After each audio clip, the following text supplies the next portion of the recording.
Donc aujourd'hui, Bernard-Marie Coltès, Quai Ouest. Bernard-Marie Coltès, il est né en 1948 et il est mort en 1989. C'est le fils d'une famille bourgeoise, son père est militaire de carrière. Il reçoit un enseignement jésuite, ce qui influencera son théâtre. Mais rien ne le destine au théâtre. C'est à l'âge de 20 ans qu'il assiste à une représentation de Médée interprétée par Maria Casares et c'est le coup de foudre. Il essaie de devenir acteur, il tente le concours d'entrée au Théâtre National de Strasbourg, mais il est refusé.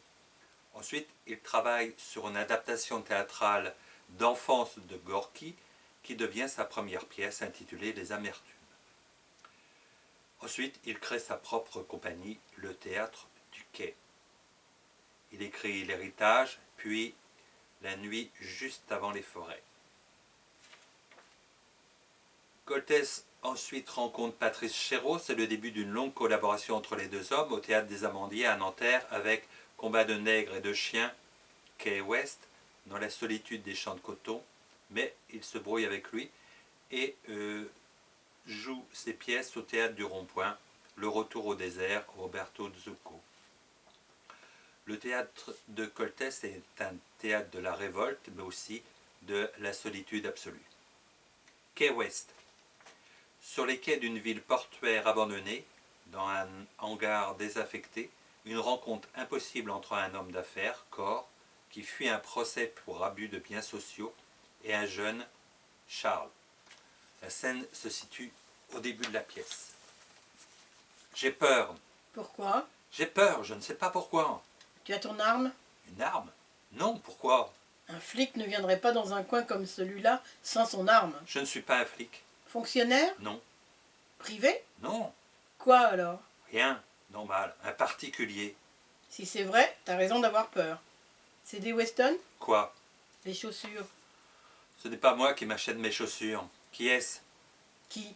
Celui-là, là, dans l'ombre, qui me regarde. Ne t'énerve pas. Est-ce que tu as une arme? Non. Je vous l'ai dit, non.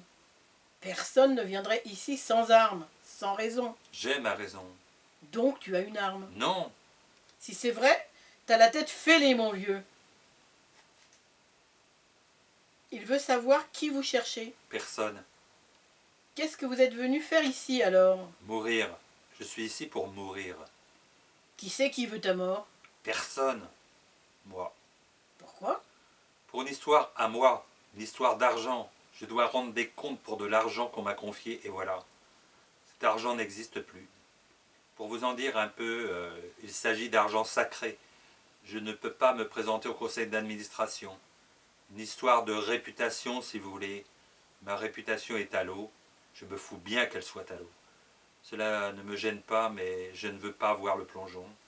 Ce n'est pas un bon endroit ici pour fuir la prison. Je ne fuis aucune prison. Qui parle de prison? Voyez-vous, des bonnes sœurs traîner au tribunal un homme honorable à qui elles ont en toute confiance offert la gestion de leur argent.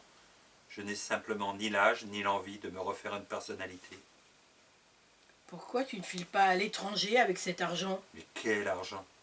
Je vous dis que je ne sais pas ce qu'il est devenu. Je n'arrive pas à me souvenir. Au jour le jour, peut-être. Tirer un peu un jour, un peu un autre jour, peut-être. Je ne me souviens pas de grosses dépenses. J'ai un train de vie moyen, je ne me souviens d'aucune folie que j'aurais faite ces dernières années. Il ne faut pas accepter au moment de la retraite de devenir administrateur dans les œuvres où l'on n'a pas l'œil sur vous. Il est venu en voiture. Il n'est pas flic. Il n'a pas d'arme. Il n'a pas de raison valable. Il est fêlé. Il veut savoir pourquoi tu veux régler tes sales affaires ici. J'ai connu ce quartier autrefois, je cherchais un endroit qui me ressemble.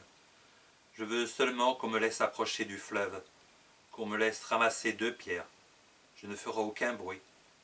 Je ne veux pas qu'on me frappe, qu'on me fasse mal. Je n'ai plus rien à donner. Est-ce que tu es venu seul? Oui, sauf une femme. Une femme? Elle conduit la voiture, elle est encore là-bas sûrement. C'est tout? C'est tout. Est-ce qu'il y a la grève au port? La grève? Je n'en sais rien moi. Qu'est-ce que vous me parlez de grève? Il y a toujours des grèves, je suppose. D'ailleurs, j'habite de l'autre côté de la ville. Je ne m'occupe pas des affaires du port et je ne mets jamais le nez dehors. Il ne veut pas. Pourquoi? Il dit qu'un mort ici attirerait la police. Foutaise! L'affaire sera étouffée. Voulez-vous que j'écrive un mot qui vous blanchisse? Vous le porterez à cette femme. Il ne veut pas. Dites-lui qu'avec 2 pierres dans les poches, mon corps collera tout au fond. Personne n'y verra rien. Il refuse. Suppliez-le. Non. Qu'est-ce que tu me donnes en échange? Je vous ai déjà tout donné et vous n'avez même pas ramassé la montre. Je ne ramasse pas, moi. Prenez la voiture.